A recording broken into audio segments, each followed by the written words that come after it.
kung ikaw ay may kaloob sa pagsisilbi, kung ikaw may kaloob sa pagtuturo, magturo ka. Kung ikaw may kaloob sa pangaral, mangaral ka. Pero hindi ibig sabihin na akala mo hindi kaloob ang mangaral. Hindi, kapatid.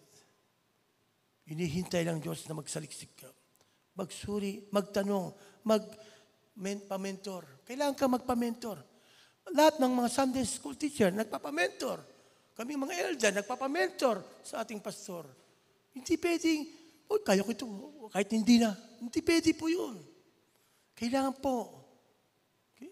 Salamat, Pastor Lino, sa mga advice. Salamat. Kailangan ng mga payo, advice. Okay? Nakakalakas, nakakatulong. Okay? Po, mga kapatid. Yan pong incentive word. Lahat, anumang ginagawa mo, gawin nyo. Ano pa yung buong puso, hindi pwede yung hati. Nandito sa, yung isip mo nasa bahay, tapos yung isip nandito. Hindi pwede po yun. Wholeheartedly, sincerely, dedicatedly. Through technology, sharing the Word of God, through technology, witness, no, for Christ. Magpatotoo tayo, mga kapatid. Okay, isang gawain buong puso na ginagawa mo, binabahagi mo, nangangar ka, nagpapahayag ka ng mabuting balita, nagpapatotoo ka, patuloy ka, na nagsasaliksik ng banal na kasulatan. Saliksikin mo araw at gabi, day and night. Sabi sa Psalm chapter 1, verse 1 to 3. Day and night. Ayon. Ngayon, alam niyo, mga kapatid, dapat kayong mag-ingat upang huwag kayong maligaw ng taong walang sinusunod na batas. Sa gayon, hindi kayo matitinag sa inyong mabuting kalagayan.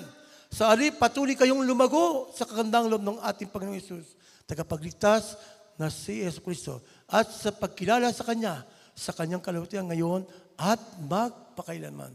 Kailanman, kapatid, hindi ka lalago, sarili mo lamang.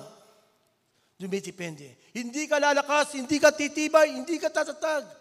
Kung sarili mo lamang ang sinusunod mo, ang lahat tayo ay magpasakop sa Diyos Ama, sa kapangyarihan ng Diyos. Magpasakop sa ating pastor. Magpasakop sa mga elders. Salamat po sa mga kapatid na nagpapasakop po. Isang pagpapalaga, isang tunay na pagmamahal.